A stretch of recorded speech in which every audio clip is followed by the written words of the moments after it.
Hi again guys, back with another unboxing for my latest order from Z-Cube. I wondered what that was there, it's just some plastic they put in there for packing. I wasn't expecting anything other than this last.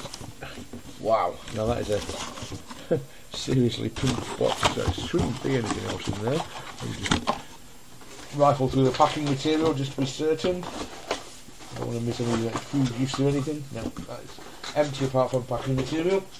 So, as you can probably see on the box here, this is a Dayan Gem. It doesn't say on the top which one it is, but it does on the side or on the front. This is Dayan Gem III.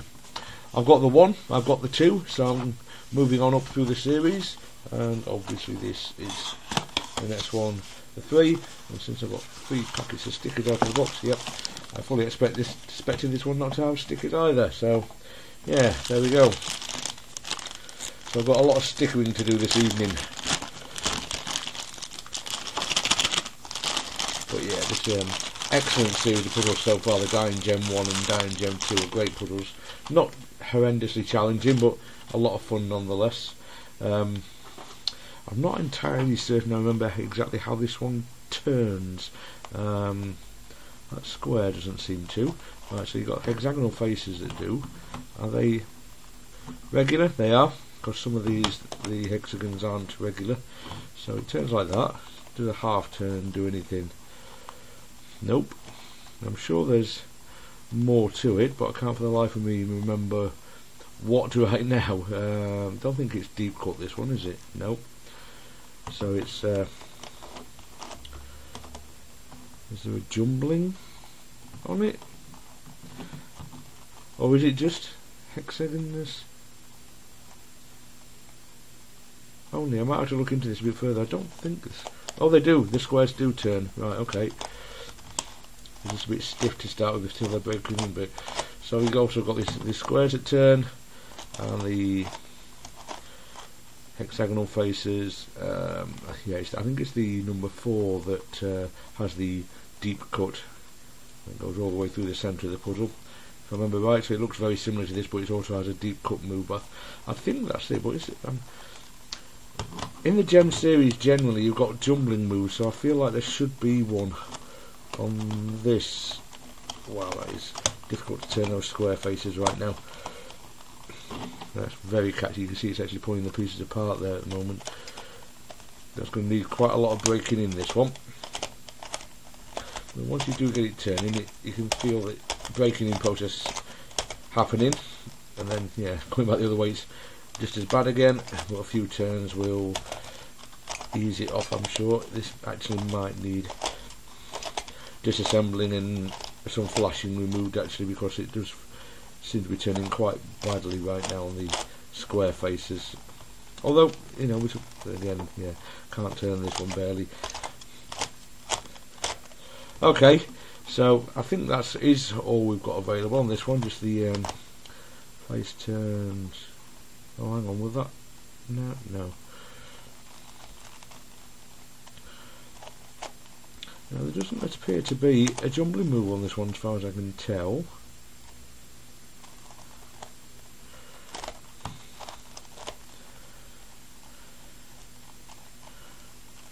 Can't turn the face squares there, can't turn the next hexagonal face there, so yeah, things don't line up right. Or do they? That was not far, no, it's not on the edges, it's not. So yeah, I think it's just face turner this one then in that case. I will do a little research online just to be certain about that. I want to make sure I'm not missing anything. But once again, I will go away and sticker this, and I'll get back to you and show you more of it once I've done so. So the Gem 3 is now stickered. I've done a bit of breaking in on this as well while watching TV, because the turning quality of it still isn't great, to be honest. There's a lot of catching, especially on these square faces. You can see there it's pulling the pieces apart, which is a bit disappointing. And you find sometimes it catches on parts of the hexagonal face, like the triangles here, and you end up pulling both of them apart if you're not careful. So it definitely requires some careful turning this one. And again, you know, I'm trying to turn this here, and it's just catching and doesn't want to go. So there's definitely going to be some careful returning required on this one, which is a bit disappointed in the turning quality of that actually. But I've done enough of the breaking in. I think the rest will have to try and get done while I'm solving it, I think, because I want to get this thing scrambled and see what it's like to solve.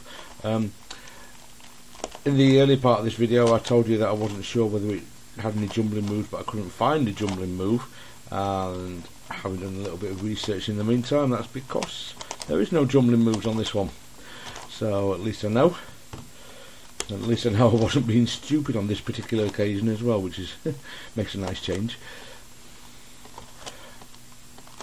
Yeah, I think this one's going to look quite impressive when it's scrambled. I don't know how difficult it's going to be, because I suspect, I mean, I could be wrong, as I regularly say, I can be wrong, and I often am, but I suspect this, you could solve this with a since there's no jumbling or anything like that, in a similar way to the way you might go about, say, a tuck minx or mega minx type situation, sorry, type puzzles like that, because you've got, basically it's a very similar face to you've got on the tuck minx there.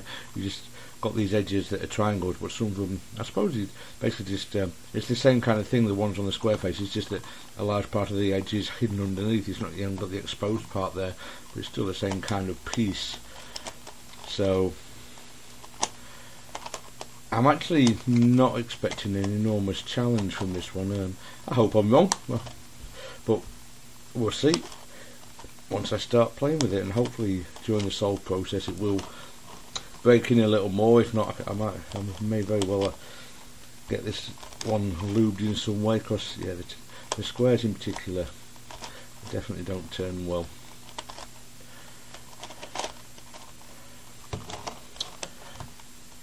Okay, I think we're going to call that one scrambled for now. I'll go away, hopefully try and solve it, and get back to you when I've done so. Hi again, guys. As you can see, the Dayan Gem 3 is now solved. Not too difficult at all, really. The only difficulty I had really was figuring out how to permute the final corners. Wasn't too difficult, because I used, as I said, the methods that I talked about earlier. I don't want to go into too much detail because this isn't meant to be a tutorial. This is a unboxing and review. There is a possible parity situation as well, which is easy to figure out the cause of if you know your puzzles. I've only solved it once so far, but I happened to come across the parity on that first solve. I think it's something like a 1 in 3 chance, if I'm right on that, about whether you reach that parity situation, and I did. So, but that's good. At least I know I come across every situation that's possible on the puzzle. It's a fun puzzle, but the turning of it still isn't great. These squares in particular are quite kind of catchy, as you can see there. And the hexagons turn absolutely fine now. It's broken in quite well, but the squares they certainly still leave a bit to be desired. This might be a fact of life with this puzzle, but I'll solve it a few more times and see if things break in a bit more, and if not, I'll try some lube. As I've said before, I don't like lubing things too early, because it stops the breaking in process. The whole point of breaking in is that things wear slightly, and wear in a way that the pieces around them can slide past them easier, basically, and the lubrication stops that happening quite so much. So I do like to leave it a little while to see if it really needs lubing. But yeah, it's a fun puzzle. As I said, not terribly difficult. I think this is actually probably, out of the 3 I've got so far, the Dayan Gems 1, 2 and 3, I think this is probably the easiest one I've done so far. But I will be moving on to the other ones at some point as well, so we'll see what the others in the series are like. I think the 4, 5 and 6 are all a lot more, sorry, the 4, 5 and 7, the 6 hasn't been released yet, are all more difficult. But yeah, this is a fun puzzle and it looks great too, so I'm really happy to have this one in my collection. Despite the issues with the turning of the squares, you get used to it, and it's not like it's absolutely horrendous or anything, but it's really not good either. But oh well, it's still a fun puzzle. Alright then, guys, that's it for this video. Thanks so much for watching, and I will see you next time. Take care now. Bye.